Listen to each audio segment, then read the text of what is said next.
Hi, I'm Brian Garman, the artistic director and co-founder of Berkshire Opera Festival, and this is OperaLens, our new online series where we take a look at our upcoming season and at all things BOF. Today, we're chatting with two of my favorite artists who are no strangers to our Berkshire audience. Caroline Worra not only sang on BOF's very first recital that launched us back in 2015, 1 year before we produced our first opera, but she also performed on 2019's concert of American opera excerpts that we presented in collaboration with Hancock Shaker Village.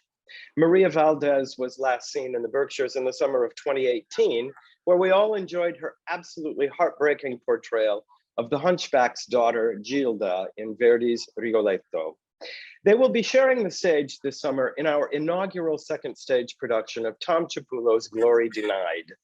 The piece is set during and after the Vietnam War, and it tells the true story of Colonel Jim Thompson, who was America's longest held prisoner of war. Maria and Caroline will play Thompson's wife, Alice, at various points in time, both pre and post incarceration. I'm delighted that they'll be returning to the Berkshires this summer, and I'm equally delighted that they both agreed to talk to me today. Caroline, Maria, welcome. Thank you, Brian. Thank you. It's great to see you guys today, albeit over a computer screen. As I mentioned, we're expanding our season this year, and Glory Denied will be the very first production of our second stage series. And since our mission is to explore the entire operatic repertoire, I think it's very important that we produce new operas. Glory Denied just premiered in 2007. And as an American opera company, I think it's vital that we produce American operas. I know that both of you have had a great deal of experience singing modern music, although a lot of folks in our audience might be quite new to this. What can you say about this piece in particular to people who might be reluctant to give contemporary opera a try? Caroline, you're nodding. I don't know. I don't want to jump right in, but I know for me, audiences are coming to the opera and they don't know what to expect. And so they're kind of at the edge of their seats, waiting for what's going to happen. It's wonderful to be part of La Bohème or Traviata, where people know what music to expect. They wait for their favorite parts. But I think there's something really special when the audience is all kind of in it together for the first time. And I also believe that opera composers today, and especially Tom Ciappullo, who has written Glory Denied, I think that he has done an amazing job of bringing lyrical moments, bringing little tunes that the audience will go away humming. And that's so important for an audience to have the joy of hearing those musical interludes and these tunes that are so expressive and heart-wrenching, and at the same time exploring just the dramatic, the intense emotions as well through his music. And the ensembles of this piece, I think, are unlike any other ensembles of new music that's being written today, because it's truly amazing weaving of different characters' lines in and out. And so I think this is an especially great opera for audiences today to come and love the music. Yeah, I think it's a tremendously powerful piece. It's tremendously concise. It's only an hour and 20 minutes long. And I agree with you that I think that the music is always appropriate for the dramatic moment. Plus the composer, as you said, understands the voice so well, and he writes for the voice so well. Maria, I'll give you a shameless plug here, since I was just watching it last night, but on YouTube, there's a video of you singing Tom's song cycle Late Summer in recital from the Ravinia Festival. It's just absolutely beautiful. So this is when I fell in love with his music. This is when, so I've had like an opera crush on this music for years. And so I've had my eye on this opera for a long time, and I actually listened to the recording that you were on, Caroline, for years and loved the music, fell in love with it, read the book, and then I did his song cycle. To know that these words are words from the book that he kind of expanded on and set like with such intention, it's just really, really, really beautiful to see what he does with these characters. And, you know, going back to why this is a great opera for someone to see that hasn't seen modern opera, I think that the subject matter, the story is something that every single person can relate to. It's a story about generational trauma and dealing with things like, and how, you know, the effects of the effects of war on like one person actually like spread throughout the family for generations and generations. And I think from what I've heard from people who see this opera live, that they are particularly touched by this subject and feel like it's a way for them to heal and process just all the ways that the world has changed immensely, you know, throughout the decades. So because it goes through social change and political change and the changing of how women, you know, acted in the house, and, you know, so just a crazy time. And I think it's really relevant right now because we're also going through a lot of changes. Well, let's talk about the character of Alice. Actually, Maria, you play Alice earlier in life, and Caroline, you play her a few years later.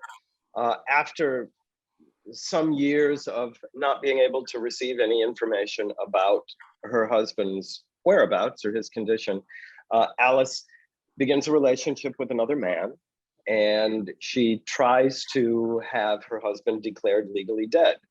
Now, I think maybe it's easy on the surface for some people to look at Alice as a villain, but I think that's too simple of an interpretation, and I think human beings are more complex than that. But I'd like to know, how do you personally view this character, Maria? So I love older Alice, actually. I think younger Alice, I see younger Alice as sort of Jim's memory of her. It's very ethereal and it's very idealized, and so I think it's a little bit of an idealized reality of her, of him, you know, imagining her missing him and all of these things. I think that like older Alice gets to make her point, you know, saying that she thought he was gone, she couldn't survive, she didn't know what else to do, she was a single woman in the world, and after that many years, you know, you have to do something to survive. And I think she gets to make her case with the aria After You Hear Me Out, you know, which I'm sure you could talk more about, Caroline. Well, yeah, I mean, and the other thing that I thought was so fascinating, this will be my 5th time actually doing Glory Denied. And oftentimes there have been a panel discussion after some of these performances. And oftentimes there are vets and the wives of the vets that are there. And they are so thankful and grateful for portraying what they had to go through. And so, you know, it is our job to show the frustrating situation that she was in. And I love the way that Tom Chiapullo has written this for older Alice, and that the aria that you were mentioning, After You Hear Me Out, it's beautiful. It's absolutely beautiful. And her other aria, He Went Through Hell, But So Did I, I think is the other side of it. It's just showing that she had to do what she had to do. And these women that had to go through things like this, they are very appreciative to have that side shown. And no, she is not the villain. I wholeheartedly believe that, and you know, I'm really proud to get to portray that character for audience members.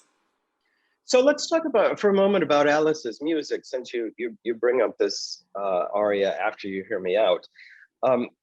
Caroline, what clues might you take away from the way that her music is written that might influence your interpretation? So After You Hear Me Out is just beautiful. It shows. It is not a villain's music, that's for sure. Yeah. Exactly. That's right. Yes, it shows her honesty, her vulnerability. Tom has written such a wonderful vocal line for the singer. He obviously knows how to write things that make us sound good. He knows how to approach high notes. He knows how to approach areas where we need to get our text out. So the text can be very understood and clear in our middle range. And then when there are these high notes, he approaches them from a low note to a high note. So I really like that as a singer, that he understands what makes us be able to do our job. And then at the same time, this other aria, and actually many times throughout the rest of the opera, that she's mad. She's frustrated and she's mad. And but it always turns and goes back to the vulnerable side, back to the real side, the human side of her, through lyrical, beautiful lines of melody. So I really like the way that all of her text can be very understood by the audience, and it's such a nice feeling to really be this close to an audience singing in our native language, so that the audience is right there with us at all these different emotional turns that she's taking throughout all this beautiful and angular and exciting and dramatic and heartfelt music. Maria, let me ask you, do you find any special challenges or special satisfaction perhaps in portraying an actual person, a living person? I mean, Alice is dead now. She passed away in 2009. But she was alive at the time of this opera's premiere. Do you approach this differently from portraying a fictional character? I mean, I do. You know, there's less interpretation, I think, especially like when we have the source materials that we have. Like we have this like really thorough book, and we have, you know, people's accounts of personalities and things like that, and then what they physically looked like. And I think that that's a lot more context than we usually get for like an operatic character.